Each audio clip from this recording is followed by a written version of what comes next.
Welcome everybody to our third session of WCC Reads. Let's just first enjoy a moment of silence to be together, to acknowledge the Spirit's presence within each person and in this circle.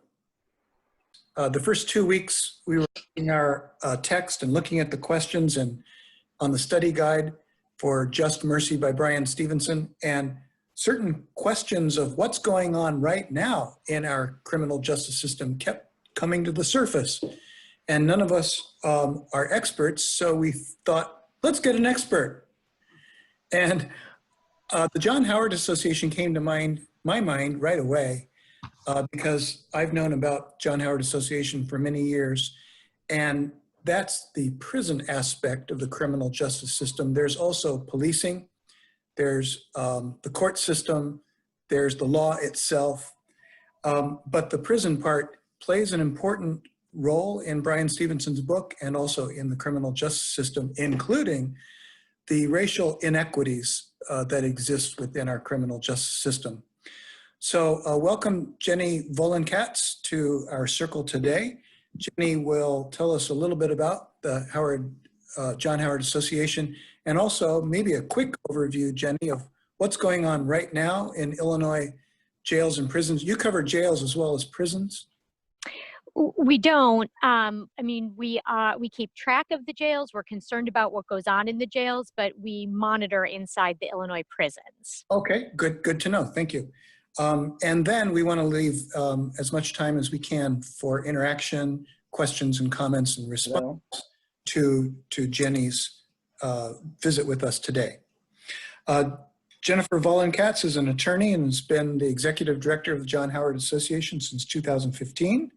She's been a part of John Howard Association since 2012, when she served as the Juvenile Justice Program Director. She is past chair and current board member of the State Advisory Board to the Illinois Department of Juvenile Justice, a board member of the Illinois Criminal Justice Information Authority, in which she serves as the chair of the Appeals Committee. She's a member of the Federal Defender Program, the Salvation Army, and the Chicago Community Bond Fund Advisory Boards. And we have talked about the Chicago Community Bond Fund in previous conversations, Jennie. She earned a bachelor's degree from St. Lawrence University and a law degree from Georgetown, an MSc in criminal justice from the London School of Economics. Before joining the John Howard Association, Jennifer was a lecturer in law and clinical supervision at the University of Chicago Law School, Mandel Legal Aid, Federal Criminal Justice Project. She's also been a staff attorney with the Federal Defender Program, where she represented indigent defendants in federal criminal cases in the Northern District of Illinois. Welcome, Jennifer Vollen-Katz. Take it away. Thank you so much. Thanks for inviting me, and I'm thrilled that you guys are reading that book. I hope you've enjoyed the book, and I'm excited to talk about it and the themes in it with all of you. I love the book. Bryan Stevenson is kind of a personal hero of mine, and COVID gave me the opportunity to watch the movie as well. It turns out I've got about 17 years of movies to catch up on, so I had that going for me. As you just heard, I'm an attorney. I'm the executive director at the John Howard Association. Before that, most of my experience was as a criminal defense attorney. And that's sort of how I got to prison reform, because the thing about being a criminal defense attorney, particularly for people who are indigent, is a lot of them go to prison. So it's a very unfortunate but natural extension of the work you're doing representing individuals. I want to take just a minute to tell you a little bit about how I got to the work, because it started, frankly, with a teacher and a book. The book I read that really piqued my interest in social justice and criminal justice issues were books written by Chicago's own Alex Kotlowitz. I remember in college reading There Are No Children Here. And then I read everything else he wrote after that. And I've now had the great pleasure of meeting with him and talking to him. And you know, in many ways, I think the way he talks about our humanity as being so deeply connected to criminal justice issues is very similar to Brian Stevenson. Um, I had no personal experience with the criminal justice system. I had a wonderful professor who taught sociology, and all the other courses he taught were focused on criminology and social deviance. And I just thought he was a fantastic professor. So I took every class he offered. And he then asked me if I would pilot an internship program at a nearby New York State prison. And I said, sure. So that was the first time I ever walked into a prison. I knew not what I was doing or getting into. I got to work in the guidance unit, which gave me an opportunity to talk to a lot of the people that were in the prison. And I remember leaving that first day with a very strong feeling of there, but for the grace of God, go I. It was pretty clear to me that, you know, this was not part of my life because I had been born white and to an educated, well-resourced family in the northern suburbs of Chicago. And so for me, the issues of prisons and criminal, you know, has always been inextricably linked to inequity and poverty and opportunity or lack thereof. The other thing that was interesting to me is that I was given the opportunity to review the master files of the people who were in the prison, which it turns out is a huge no-no from a confidentiality legal perspective. But that was a very long time ago, and I don't think they meant any harm by it. But what it meant is I read a lot about the people who were in this particular medium security men's prison. And I was shocked at how many of them had suffered abuse, neglect, trauma, and also their IQs tended to hover in the sort of mid to high 70 range. And that was a fair number of people. So I'm not a psychiatrist or a psychologist or a mental health professional of any kind, but I do know that 100 is about considered the average, you know, IQ. And so to see so many people with IQs that were so much lower, that made them functional, and perhaps, you know, seemingly getting along in the world, but to know that there might have been some real cognitive deficits there that had never been previously identified or addressed was of enormous concern, and certainly something I, you know, picked up on very quickly. So that's how I ended up getting interested in criminal justice to begin with. From there, I did all the things that you heard about, and now I've been at the John Howard Association for 8 years total. The John Howard Association we've been around for almost 120 years, and we are the only independent citizen correctional oversight organization in Illinois. And we're one of only 3 organizations in the country that does this throughout their state.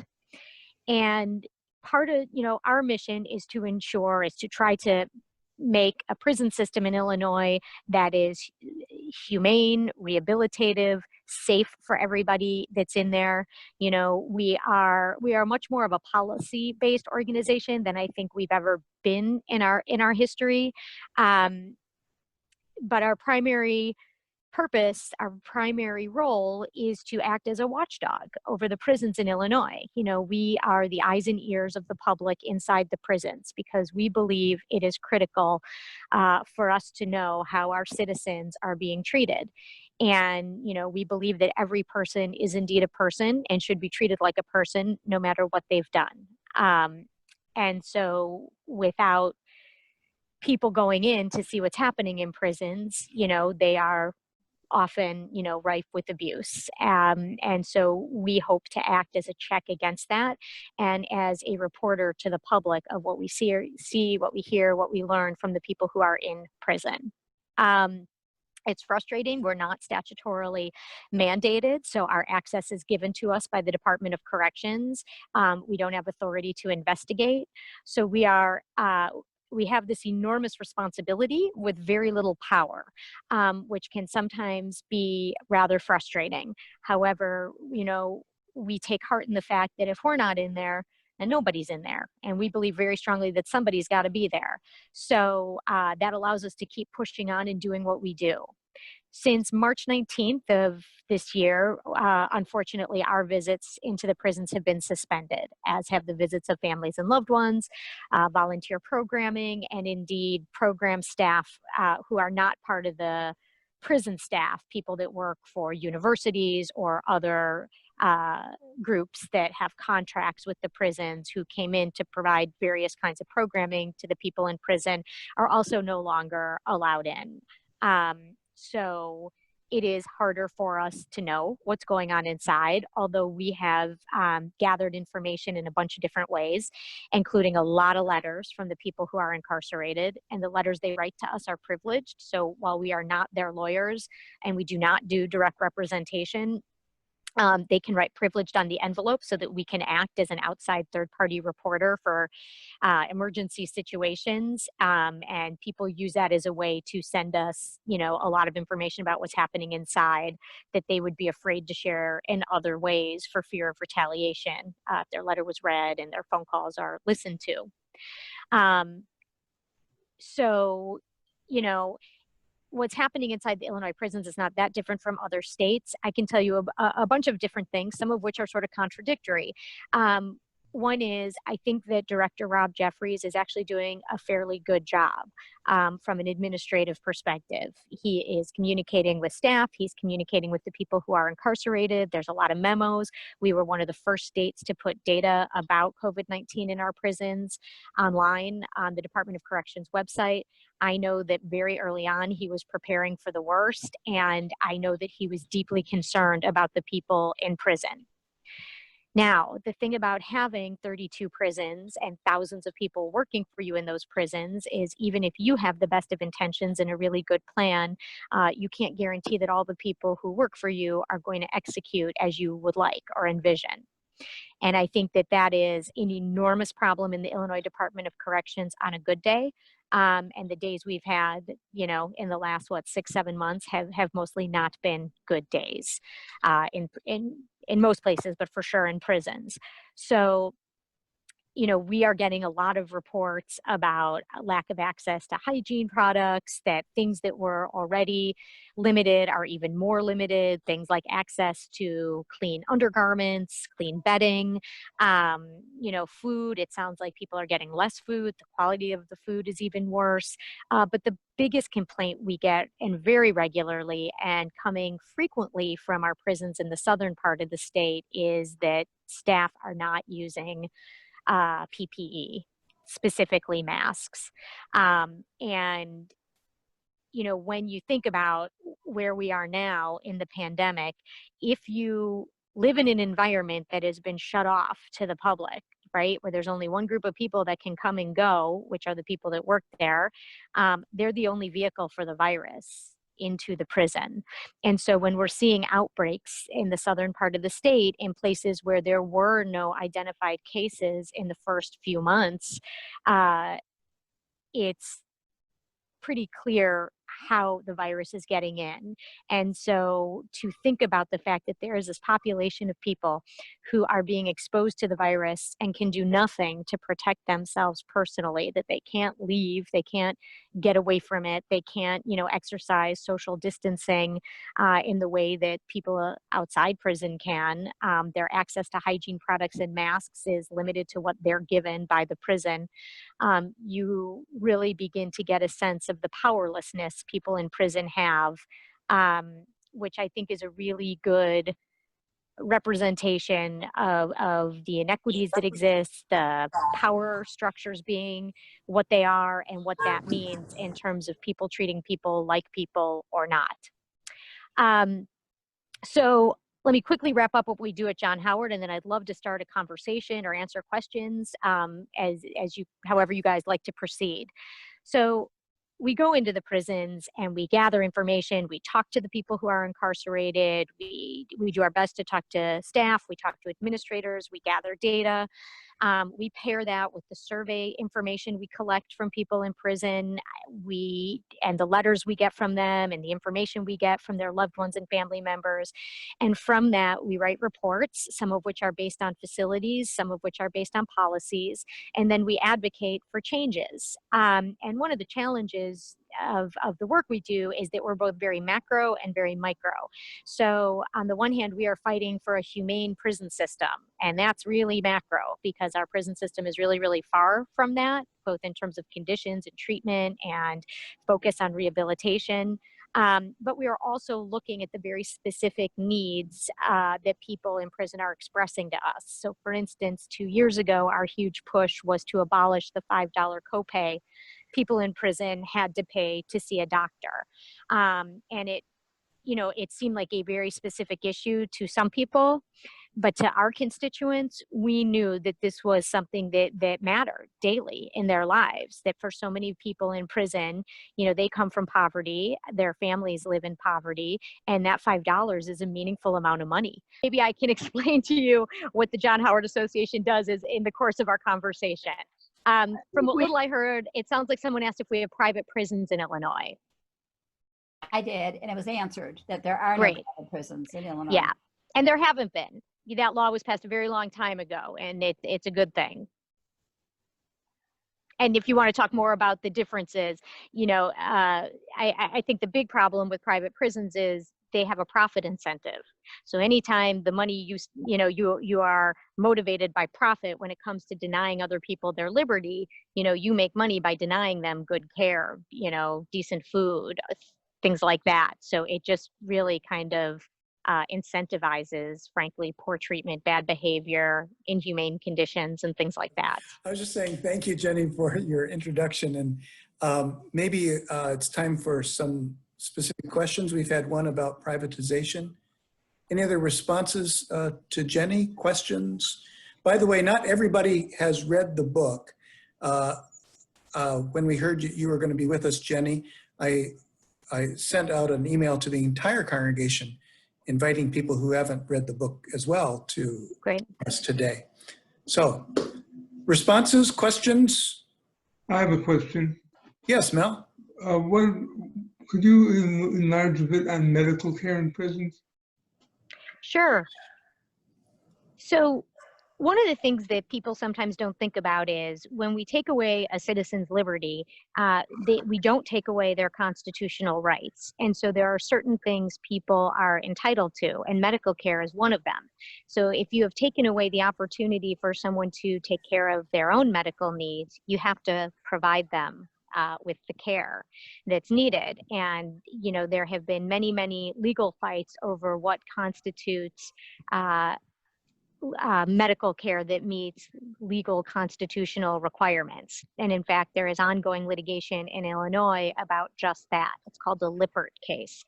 And last year, WBEZ, Shannon Heffernan, did a whole bunch of stories on the findings of the court-appointed experts in that case. It really focused on the report on preventable deaths, and the spoiler alert, the windup was there are many, many deaths that have been reviewed, and I'm sorry, my screen just did something funky, and they could have been prevented.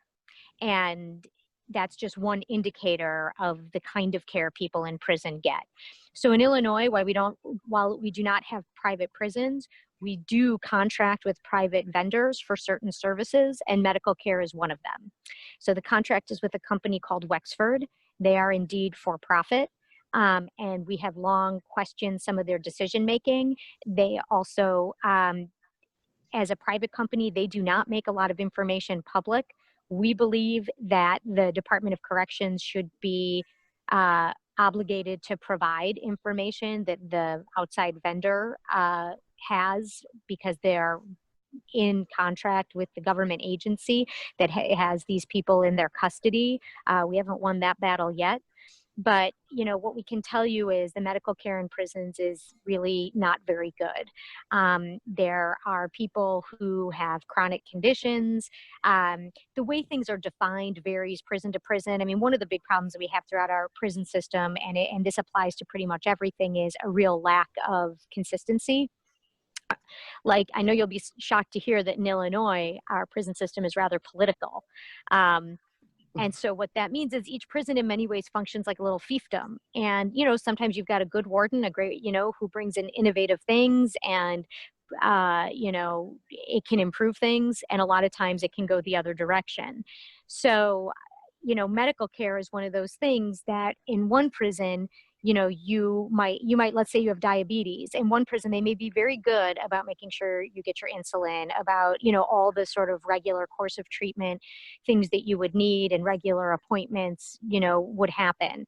In another prison, it might go totally the opposite direction. So there's a lot of variation throughout the system in terms of care for both routine and ongoing conditions, but also when somebody gets very ill. And the stories are just on, and frankly, just really sad and awful. You know, people who had various forms of cancer where, you know, the staff doesn't believe the person or doesn't respond to their cries for help, to their repeated requests to see medical, you know, only to be found deceased in their cell with something that was curable. And that's one of the really unfortunate truths of what it means to be in prison and to have no control over your own, you know, in your ability to meet your own health needs. Are there significant legal paths that these people can take? There's, you know, we don't know the exact number. You know, we've asked for it. We've been told somewhere over, you know, 42,000 cases pending against the Illinois Department of Corrections. By our estimation, that's pretty low. So there's tons of individual suits, wrongful death suits, and on and on. A lot of them are focused on medical care. But the ones that make, you know, that have the biggest impact and can change policy and practice are the big class action suits that really, you know, that question whether or not the agency is meeting constitutionally minimum standards of care. Are there not-for-profit organizations that could do the job that Wexford does? So yes, there are other private companies that do that. And in states that have much better healthcare in their prisons, they typically partner with the state university medical education community. So in an ideal world, you know, the state of Illinois would partner with the University of Illinois or Southern Illinois or whichever universities make sense, would partner with their medical schools and their practices to bring those practitioners and that level of care into the prisons. It's not happening yet in Illinois. There's a lot of conversation about it, but it hasn't happened yet. Thanks. Some other comments, questions? Junior, did I see your hand go up? You did. I think I'm unmuted. Thank you so much for this discussion. This is fabulous. Why is there no consistency in healthcare around 32 different prisons? Well, there's really no consistency in anything around 32. Why not? Yeah, 32 prisons, sorry, and right now we're probably at about 33,000 people in our prisons. I keep seeing the number 36,000 in newspaper articles. That's actually not right. But I will say the population number I just said is low because they stopped transfers from the jails into the Illinois prison system in March. They're resuming now, frankly, because of litigation. So we're sort of artificially low is the way we refer to them. So put simply, you know, if you look at Illinois throughout the state, you know, this is a state with 102 counties, 92 county jails, you know, and 32 prisons. There is bureaucracy in Illinois at every level there can be. You know, I just recently learned we have more school districts than any state.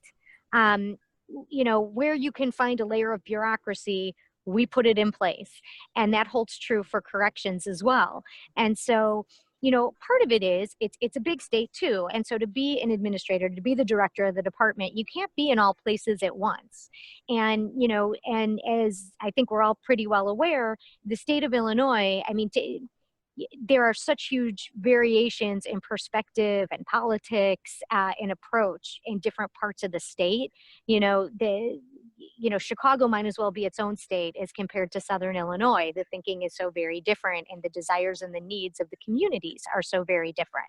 So I think if you look at the state through that lens, you begin to understand why each prison runs so differently. You know, the people that live and work downstate Illinois. For many of them, they're third or fourth generation working in the prison system, and everyone in their family works in the prison system. It's sort of what they do. It could be the largest employer of the town they live in or the county they live in. Whereas for people in the northern part of the state, people who maybe work at Stateville or Joliet, they're really kind of a collar county to Chicago. So the same is not true for them. While it might be a big employer, the employees may live in a lot of different communities. And so how, that sort of lays the foundation for the perspectives of the people running these facilities to be very different. Culture change is really hard, and it is even more difficult in a system that is really is designed to be hierarchical, which the correction system is.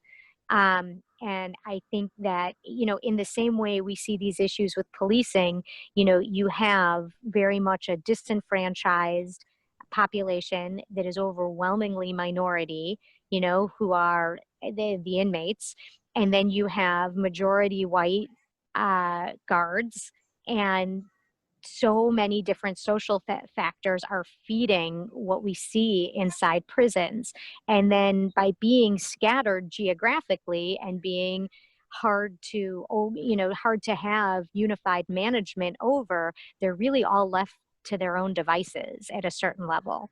And I should say they also have different resource levels. So there are a lot of benefits to being a prison outside of Chicago. There are far more volunteers that will come in and do volunteer programming. There are more universities that will provide academic programs inside the prisons. So they get a lot more attention. They get more resources. They get more opportunities for support in prisons that are closer to urban areas. So, those are just some of the things that kind of feed the differences in the prisons.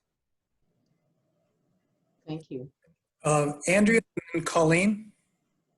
Andrea, do you want to go first? Okay. I just was interested in your personal reflection on how rehabilitative can a prison setting be? So if you have a prisoner who has some initiative and maybe has some understanding of what it takes to maybe progress, are those opportunities available for them? In Illinois, they're very limited. There are some, but they're very limited.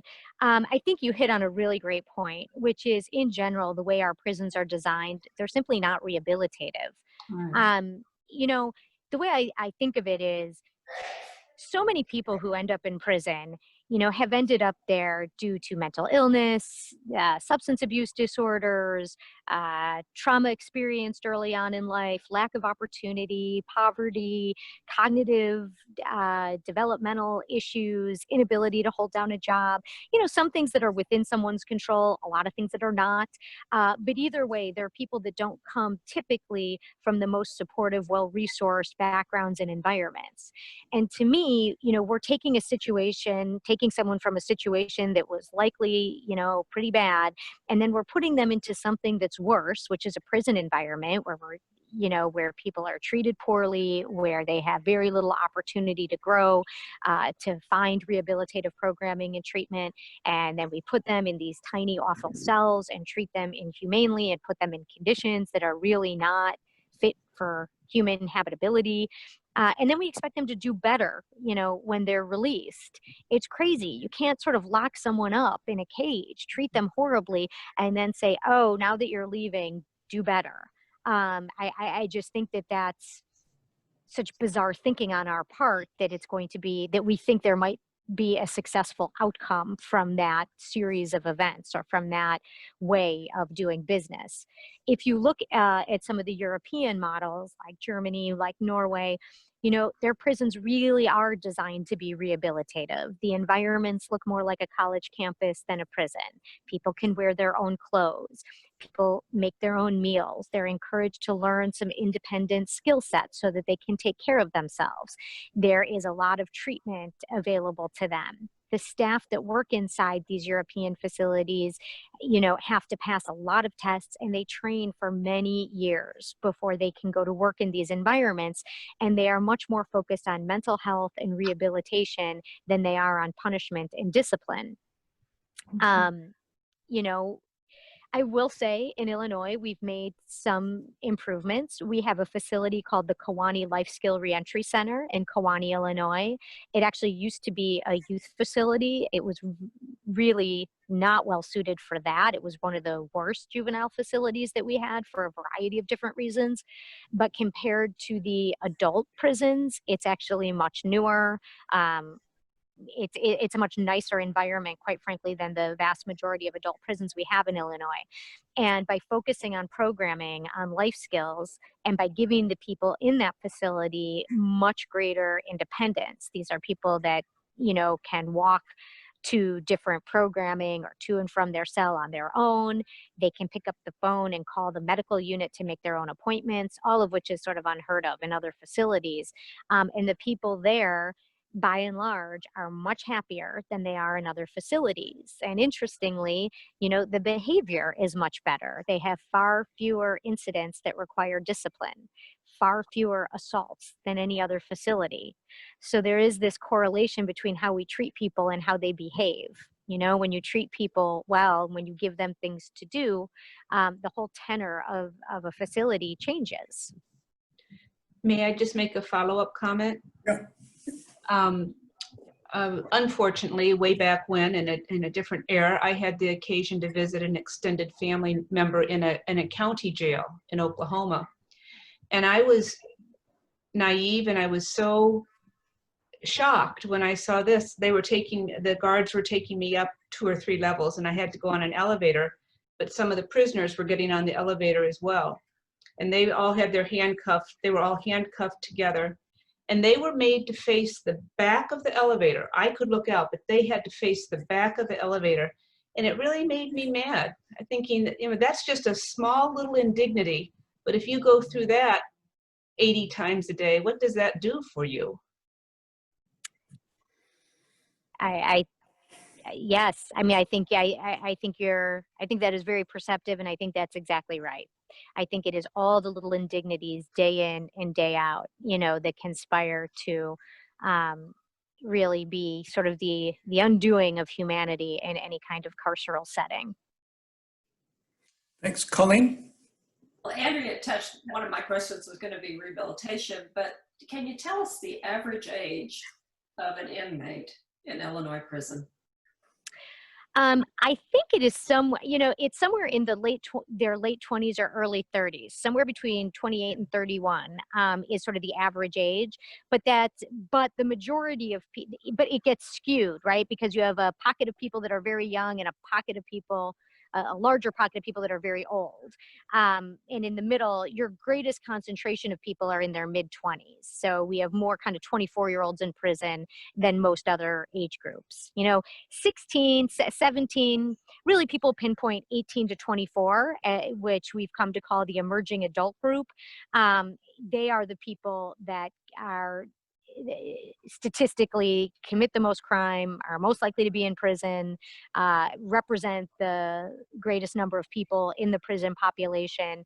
And if you think about it, it really follows with what we know about brain development, which is that most brains don't fully develop until your mid-20s. And so people are doing a lot of impulsive things and taking risks in those, you know, in that time frame, 18 to 24 years, that they might not otherwise.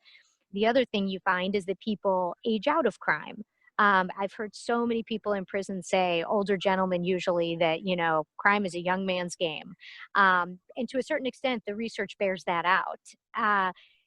So it's, you know, particularly when you look at some of the most violent crimes, I mean, it's interesting. People tend to fear, you know, people who are in prison for murder more than any other kind of offense category. And what's interesting is the vast majority are, you know, a crime of passion. They are not premeditated. And these people, the people who commit them, typically pose really little or absolutely no danger to the rest of society. And so, the typical scenario that a professor gives is, somebody who walks in to find their spouse cheating on them, and it's a crime of passion. And it's not always that exact set of facts, obviously, but it's that kind of idea that it's somebody reacting to something. And unfortunately, it frequently happens when somebody is very young and then they get a very long sentence. And so they're still in prison, well into their 70s or 80s. Thanks. Colleen, did you have a follow-up? Well, my question, Jennie, I come from Texas, and Texas was working on pilot programs where they would take people with mental illness and put them through rehabilitation programs. I presume the same thing is going on in Illinois. Can you talk about the just efforts to steer people from prisons and into really medical care that they need to help with their mental illness? Yeah. So there are certainly efforts underway, and I think that the stakeholders are very well aware and want to move in that direction. How far we've been able to move is a little harder to gauge. So I think that's right. I mean, listen, Sheriff Tom Dart, who runs the Cook County Jail, has been quoted, nationally talking about running the largest mental health facility in the country. And he's not wrong. We know that the overlap of people, who are incarcerated and have mental illness is huge. And so there is an understanding that, what people need to be successful is care, not punishment. Getting all the resources needed to provide that care is another situation. So there are certainly pockets of very good work happening where people are diverted from the justice system and sent into therapeutic environments. And we are working on creating more therapeutic environments within jails and prisons. The Cook County Jail partners with CERMAC and, other providers to provide a lot more mental health services to the people that are in the jail. There's an understanding that one of the things they want to do is set people up for success. So, helping people identify issues and helping connect them to providers upon release is a huge part of the work. Sometimes successful, unfortunately, oftentimes not. In the prison system, unfortunately, until recently, the understanding of how many people need treatment as opposed to punishment was not as fully embraced. But in the last, I'd say 5 or 6 years, the tide has really turned, and there's an understanding, even among leaders in corrections, that what they have in their prisons is a lot of really seriously mentally ill people, and they're aware that they don't begin to have the right people or resources to treat the people in prison. I mean, and even when you look at the way those services are delivered, it's pretty questionable. I mean, I have seen group therapy in a maximum security facility in Illinois, and when you walk in and find people shackled to a bench, it's hard to call that a therapeutic environment. Also, due to litigation, the Raschel lawsuit has really pushed the department to have to do a lot of things differently, and it has caused the state of Illinois to have to give them resources to do it. So about 2 years ago, they broke ground on the site of the old Joliet prison, and they're creating the Joliet Treatment Center. And what they've done is converted what used to be the part of that facility that was a youth prison has become a facility for people diagnosed with serious mental health issues, and it is staffed accordingly. So instead of having a lot of security personnel, they have a lot of mental health treatment providers. I don't think they're there yet, but they're certainly headed in the right direction. It's certainly better than the care provided in other places that don't have those resources. And then what will be a big difference is when this new treatment center is actually built and able to take people, because it will look much more like a hospital than a prison. And I should also say they've contracted with some mental health hospitals in the state to hold bed space for people coming from prisons. Not enough, but some, which is a step in the right direction. Thanks. I'd like to take questions from Eleanor, and then Mel, and then Elaine. Eleanor? Yes, my first question, you talked about people sending you letters with privilege marked on there. I was wondering how you get your information about really what's occurring in the different prisons, and then how do you advocate once you get that information? Sure. So and this is where I apologize, because I think this is where I cut out when I was telling you a bit about what the John Howard Association does. So I've left you with sort of an information void there. So we are not statutorily mandated. We gain our access simply because we have an ongoing relationship with the Department of Corrections. And I think, you know, it's always interesting to me when a new director comes into the agency and learns that it turns out he doesn't have to let us in. And he's sort of like, why am I? And we all sort of laugh, and, you know, I cross my fingers that he, you know, is laughing with me, kind of thing. But we do exist in the Illinois Administrative Code as a privileged mail recipient. And the reason we're articulated in there is we're considered an outside reporter, even though we have no greater access and we're not given investigative authority or all the other things that one needs to really be an effective outside reporter. We are a way of getting information out of the facility without being read. That's what it should be accomplishing. Now, because we're not given the authority to do much about it, it's a pretty frustrating situation. And the reality is that's not how most people use the privileged mail situation with us. The way we get information is we get a lot of letters from people telling us what's going on. We conduct surveys. So typically the way we conduct surveys is we send them in advance of a visit, and then we pick them up the day of our visit. And it's just a way of our collecting more perspectives than we can on the day of a visit by talking to people. You know, we can only talk to so many people within the 8 hours we're there.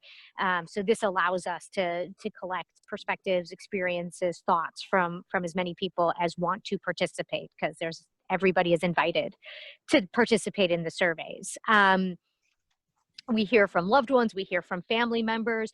We work hard to establish relationships with people in corrections. It's not always easy, and we don't always see eye to eye. You know, the way we explain part of our work is to look at the entire system and to advocate for a better system. And you have to, as much as we take great pride and feel that it's very important to be the voice of the people who are incarcerated, or to at least be a conduit for their voices to be heard, you have to look at the entire system to change the system. And so we believe it is very important to hear from administrators and to hear from staff about, you know, their issues, their perspectives, what they struggle with. Sometimes, you know, there are some issues in common with the people who are incarcerated, other times not. A lot of that goes back to individual facilities and climates and cultures and things of that nature. But we do send data questionnaires to administrators at each prison to collect information. You know, we work very hard to stay in regular communication with leadership of the agency, constantly demanding data, sometimes getting it, sometimes not, but constantly pushing for transparency. You know, a big part of our mission is to increase the transparency around the work of the department in order to hold our government accountable. You know, the less transparency you have, the more difficult it is to hold our leaders accountable. And the prison system is probably the most opaque system of all, and it's purposefully designed that way. And they are given a lot of latitude to keep things that way, because they can sort of shut down any conversation by saying something is in the interests of the safety and security of the institution. It's this kind of broad, sweeping defense or assertion that they will use regularly to keep people from getting information and to keep the business private. And, you know, one of the things that we push back on a lot is that assertion. So we're constantly working to get the department to make more information public, to put more on their website. You know, sometimes we can do that through conversation. The department just started putting some of their policies online.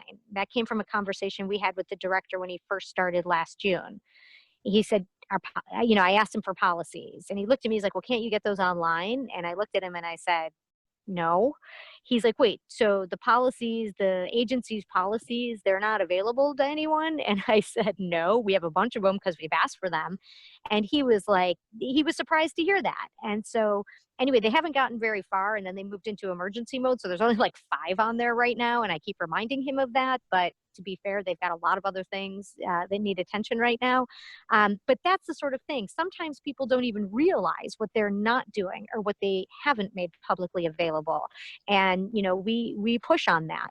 So in terms of our advocacy efforts, you know, they're both kind of macro and micro. They're both on these large issues of transparency and accountability and humane treatment, but then they can be very specific where we see the need. And getting rid of the $5 medical copay was a good example of a need that we knew people in prison had. And so we fought for legislation to abolish that copay, and thank goodness we were successful and it was enacted prior to COVID-19. Thank you. Thanks. We're going to take Mel and then Elaine. And if anyone else would like to make a comment, raise your hand. I'll take note of it. Or if I can't see you, okay, that's Billy, right? Okay, Billy will be after Elaine. And if I can't see you, you can send me a chat too. Okay, Mel. And also Chuck Frank, I see. Mel? And Mel, you are muted. Let me try to unmute you. Looks like I have to ask you to unmute. Yeah, go ahead. Okay. Okay now? Yep. Yes, I can hear you. Okay. My question is, what role can houses of worship like ours play in the prison system? I'm not thinking of religious-based agencies constructed for that specific purpose. I'm thinking of the individuals in a church or groups, small groups. Well, that's a great question. And it's an interesting question. I actually was approached by someone about a year ago asking, you know, did I think houses of worship would be willing to basically adopt people as they were released from prison to be able to provide them with the kind of support and structure they might need? And I said, you know, gee, that's a really interesting question, but we'd really have to go congregation to congregation and ask each one if they were willing to do that. I'm not sure if that's a realistic undertaking. But I think there's a lot the faith-based community can do to support both the people who are incarcerated and to advocate around the issues and push for change. First of all, houses of worship make up the vast majority of volunteer programming inside the prisons. So there are tons of different churches and mosques and synagogues doing things, you know, who routinely go into prisons. Sometimes they're offering programs, whether it's some sort of recreation activity or a reading group. And sometimes it's conducting donation drives and bringing things into the prison, hygiene items, books, things like that. So that's one way to get involved, is to actually, you know, find a way to be to go into the prisons to provide programming for the people who are incarcerated. There's lots of other ways to get involved in advocacy. A lot of different groups that are, you know, working on these issues from a policy perspective and always looking for people to be part of grassroots campaign and, you know, emailing and phoning elected representatives, showing up in Springfield. Now, I should say that a lot of these activities are not possible in a COVID-19 world, right? Volunteer programming is suspended. You know, going to Springfield isn't really happening. So a lot of these things that would normally be very easy to jump into are unfortunately not at the moment, but hopefully they will be again in the not too distant future. But you know, there's all sorts of groups. There's books. There are groups that collect books for people in prison. There are, you know, groups that help support reentry groups. So a lot of churches that host different kinds of meetings for people who are recently released from prison. I think that's of enormous value. You know, right now there's a big push to get people out as quickly as possible because obviously one of the best ways to avoid getting COVID-19 in prison is to not be in prison. And we have called for releases, you know, since, well, for a very long time, and the governor has not moved very swiftly on those releases. But there are some people who are coming out now and don't, they're not really prepared for reentry, and not just in the larger sense of, job skills and things of that nature, but, having a bed to sleep in and food to eat kind of thing.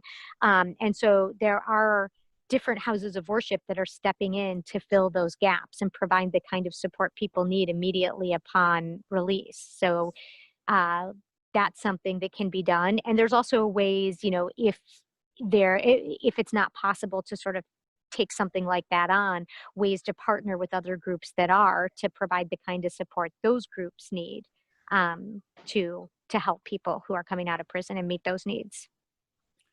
Thanks. Elaine Harrison. Yes, Jenny, thank you so much for being with us. This has been really enlightening. And you mentioned the books being donated. I was wondering about the library system within Illinois prisons, because I understand that the University of Illinois has an education justice project. And last year, I think 2019, hundreds of books were confiscated from the library. And the educators were saying that these books, the prison authorities were saying that these are racially motivated and, will incite violence and all that, when the educators were saying that really these books were about putting things in a historical context for race relations. And I just wondered, what does the average prison have as far as a book lending situation or library? That's a great question. And one of the reasons I think it's a great question is because it's an issue of much concern to us right now and very much on my mind. So there's two separate things. One is the program you mentioned, which is run by Rebecca Ginsburg, and the prison was Danville. And the problem there was that as you point out, they were not letting people read certain books, or they were taking away those books from people if they had them. And they were books that are used frequently, in high schools and colleges to teach all sorts of different things like U.S. history. So, they were taking away books, and some of the titles escape me, but Uncle Tom's Cabin. I mean, just things that are basic part of American literature. But if they focused on slavery, they were deemed to be, they were going to incite some sort of racial problem, as if it didn't exist already, that was going to lead to behavior that was unsafe in the facility. And to her credit, Rebecca Ginsburg and her program did a fabulous job of bringing that to everybody's attention and pushing back on it and fighting and getting those books back into the prisons and keeping the program running. And the program only runs in one prison. So these are the sort of things that it's, because the prisons are spread out and, function like little fiefdoms, you don't always hear about those things in real time. So having people on the ground who are willing to make sure the message gets out there is a really important piece of advocacy around prison reform. So that piece is separate from the libraries. So there are two kinds of libraries in prisons. There's libraries, and some of them don't have like actual libraries. They have like book carts that make books of all kinds available to people who are incarcerated for reading as an activity for pleasure, not necessarily connected to a program. They're always looking for more books. Deciding which books come in and which don't is one of those really arbitrary decisions. They're supposed to have committees made up of unspecified groups of or specific kinds of people from the facility determining what can come in and what can't come in. And frankly, from what we see, there's no real rules. In some facilities, nobody's paying attention and they let anything in. In other facilities, people are paying way too close attention and they decide everything is unsafe. It's kind of all over the board.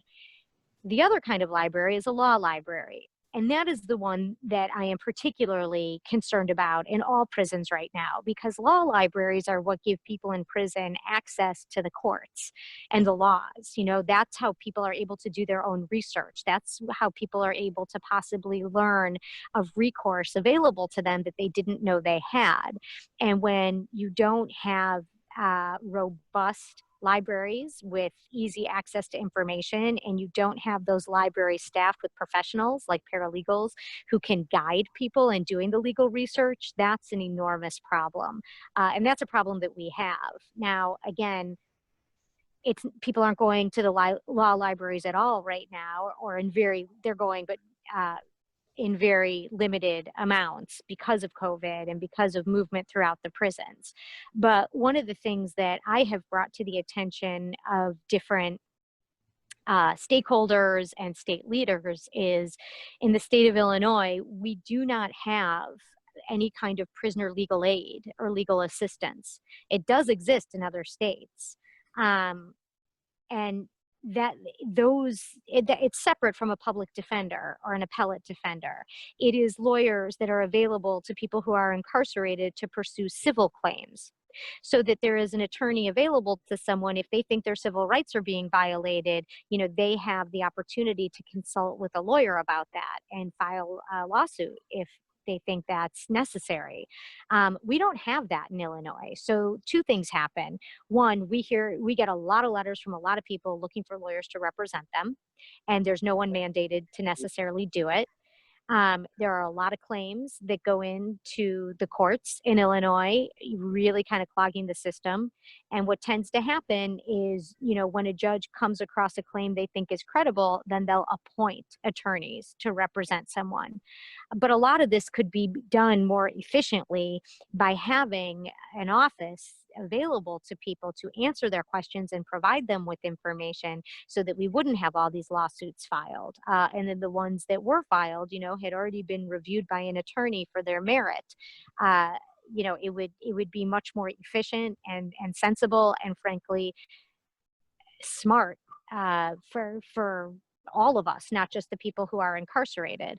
But I also think that it is really problematic not to give people in prison access to information that could dramatically impact their lives. Elaine had a quick follow-up, and then to Billy. Yes, thank you. Jennie, are there any organizations within the state of Illinois that maybe we could send books to that would get those books into the prisons? And I'm including like even children's books and middle grade readers for the people that you're talking about that, have the lower IQs and may not be able to read it at a particularly advanced level. But is there some organization you could recommend that we could send something to? The short answer is yes. And, rather than my trying to give you the information and hope I get the website right, why don't I send that information to Jeffrey and he can pass it along to those who are interested? Right. Does that sound like a good idea? Thank you. I'll be glad to do that. Yeah, Billy. First off, I just want to say thanks for coming to speak. And so similarly to talking about the lack of mental health resources in prisons, could you talk a little bit about the lack of resources and more generally just the overall approach to individuals struggling with addiction in prisons? Sure. So, in terms of overall lack of resources, I will tell you, as much as, we spend about $1.4 billion on corrections annually in the state of Illinois. And actually, the John Howard Association is one of the few groups that shows up at the appropriations hearing for the agency. And frankly, we advocate for more money, not because we think we need to build more prisons or create more security, but because you cannot begin to improve conditions inside our prisons and provide more programming without the resources to do it. The reality is, if you're going to make prisons humane, if they're going to be rehabilitative, it's going to cost a lot of money to get them there. Now, a better use of funds from our perspective would be to divert far more people from the system. Our over-reliance on incarceration is what costs us so much money, and we need to deconstruct that and find better ways, which would lead to a much smaller prison system. And so changing it would not be quite the Herculean task that it currently is. And to be honest, I can't really think of an area where the prison isn't in need of resources. Part of it is, the prisons are often very old and in very poor shape with a ton of deferred maintenance. So what it would cost to improve them, to put in air conditioning, to fix things that are broken is, millions, if not hundreds of millions of dollars. So I think that sort of resource issue pervades the entire system. when it comes to substance abuse, there are a couple facilities that are specifically designed to provide treatment to people who have substance abuse disorders.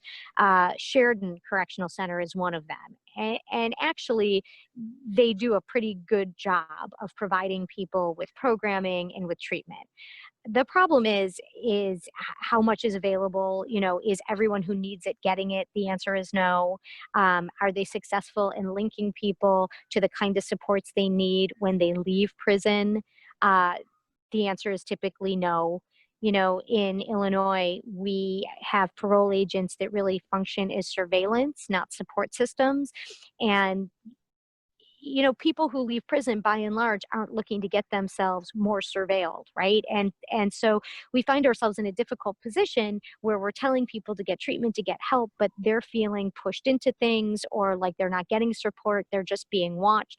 And so I think that the entire infrastructure really needs to be revisited to create an environment that is much more conducive to treatment and support, rather than people feeling watched and waiting to be caught, which will end them back up in prison. I'm not sure if I answered your question, so if I kind of missed the mark on that, maybe No. you could. That was good. I was just like thinking about, I know in some places in Europe, they like just their whole approach to addiction is completely different, and it's way more like medically based and focused on like weaning individuals off. And I know a lot of prisons, it's actually not even like, there's definitely drugs are being infiltrated into prisons in certain places. And but you definitely answered the question. Yeah. Yeah, I mean, you're right. In general, so many European countries address it as a public health problem, which is exactly what it is. That's why they have safe needle exchanges, or, they create places for people. And a lot of people find that problematic and difficult. But the ideas behind the policies is that this is a public health problem. And if we want to help people, if we want to treat people, we have to approach it that way rather than by punishing them. Because what we've learned in America is punishment doesn't lead, necessarily to a successful outcome. Punishing someone for an addiction doesn't break the cycle of addiction, and so often it is the cycle of addiction that leads to criminal behavior that lands people in prison. So, we're not addressing the root problem, and we're not getting the results we want as a result. Thanks. Dr. Chuck Frank. My question is two parts. How does our system compare to European, like Germany? And if you had the power, what 3 key reforms would you like to see implemented? Oh, wow. So how do we compare to the European systems that are functioning really well? Not very well. We're nowhere near them. Someone from my staff went to Germany actually in late February, right before he could go and come back. And he was just blown away. And he's actually formerly incarcerated himself. So he sees it from multiple vantage points. And, he sort of said, you just can't compare really. It's so vastly different. And it's different from, from the ground up. The structures are different. First of all, it's really hard to just look at the prison systems and compare them. You have to think about the criminal justice systems kind of writ large. So, we over criminalize behavior in America as compared to European countries. We look at behaviors differently than other countries. So what people are being arrested for is different and often lower level. What lands people in prison might be different and lower level. What kind of needs they have are going to be different, because if you're in a country where behavior isn't as over criminalized and where drug addiction is treated like a medical problem, like a public health issue, you're already creating a system, a very different systems, and you're creating the foundation for a much smaller prison system because you're not funneling as many people into it. So it's hard to pick just one area where they're ahead of us. I think that their systems are constructed very differently than ours, more sensibly than ours, more humanely than ours. And I think that it's it's one of those things where it's really, it becomes chicken and egg questions, because all along the way, there's so many things that feed the prison system. And to just look at where we end up and what we have there, I think is not, I think we have to take a larger view and use a wider lens. You know, I think we have to start by looking at communities that need investment, that lack opportunities. I think we have to give people the resources they need to treat mental health, to treat addiction issues. I think that we have to set people up for success. I think that we have to work to divert people from our criminal justice system whenever we can, not suck them into it.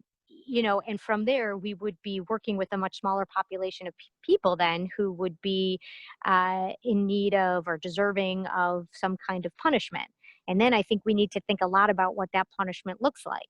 For instance, you know, why do we put people in prison? You know, a lot of the stated reasons we're failing at. So if the reason we're doing it is to incapacitate those people who've committed crimes, to keep them away from the rest of us, prisons do a pretty good job of that. So then I guess we're doing, you know, we're accomplishing that goal.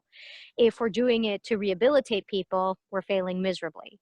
If we're doing it to deter other people from committing crimes or to stop people from committing crimes again, we're failing at that miserably. All the research and data show that, you know, prison sentences have very little impact, you know, in terms of acting as a deterrent.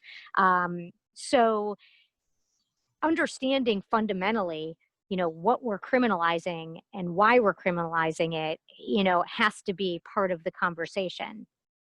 And then when we determine what it is we think should be criminalized, understanding what kind of consequences are going to be impactful and why they're impactful is another area we need to dig deep and do some work on, because the kinds of sentences we give people don't make a whole lot of sense. They're really numbers generated out of fear and anger. They're not linked to anything else. So when we give people multiple life sentences, when we look at some of the 3 strikes laws where, you know, if you are convicted of a 3rd felony, you are going to get life in prison, no matter what that 3rd felony is, even if it's something nonviolent, you know, you have to stop and think, why? Why is that punishment reasonable? And the reality is, you know, after years of experiment and research and experience, we know that it's not reasonable. It costs us a lot of money. I think it costs us our humanity, and we're not seeing better results. We're not seeing better outcomes. So it's really hard to have just 3 wishes for reforms in the prison system. You know, it's sort of like being a little kid and when the genie grants you a wish, asking for more wishes.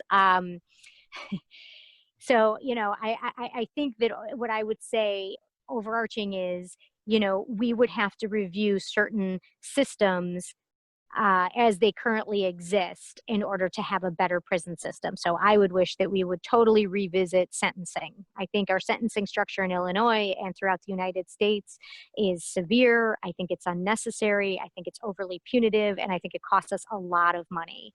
I would also suggest conditions. The conditions people live in matter.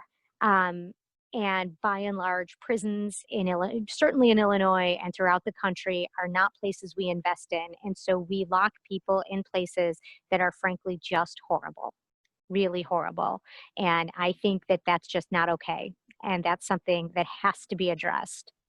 And then the third thing would probably be around mental health, understanding the very deep overlap in the populations who are in prison, you know, who are being punished and who also suffer from very serious untreated mental health issues. Jennifer Vollen-Katz, from Executive Director of John Howard Association, thank you for being with us. Thank you. Oh, thank you guys so much for having me. I mean, we're talking about one of my favorite subjects, so I can tell. Had a great time.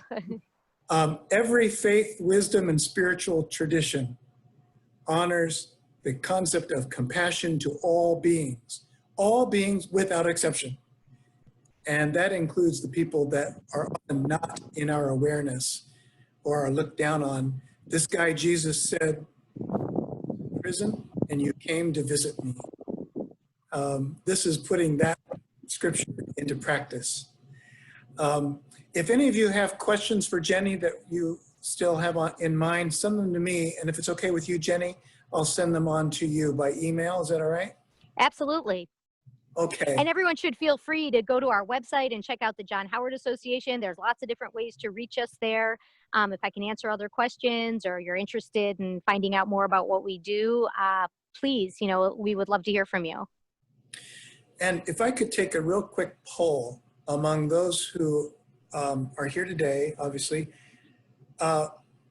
Next Wednesday will be our fourth and last session in the WCC Reads about Brian Stevenson's Just Mercy. Also, every faith tradition, wisdom, religious, spiritual tradition puts an emphasis on the possibility of forgiveness, reconciliation, and second chances. And partnering with you, Jenny, and John Howard Association, maybe we can actually put that value and concept into practice. Wow, what a concept. Yeah. That would be fantastic. We welcome that opportunity and that effort. Okay, we'll also be making a contribution from the spiritual enrichment budget to the John Howard Association in gratitude for Jenny's presence with us today. Good. And her work. Yeah, and Thank you very much. Good, very good. your presence, all that you're doing. Peace out, everybody. Be well. Thank you. All right. Thank you. Thanks for having me. Nice to meet you Thank all. you. Bye-bye, everybody. Bye. Thank you, Jenny.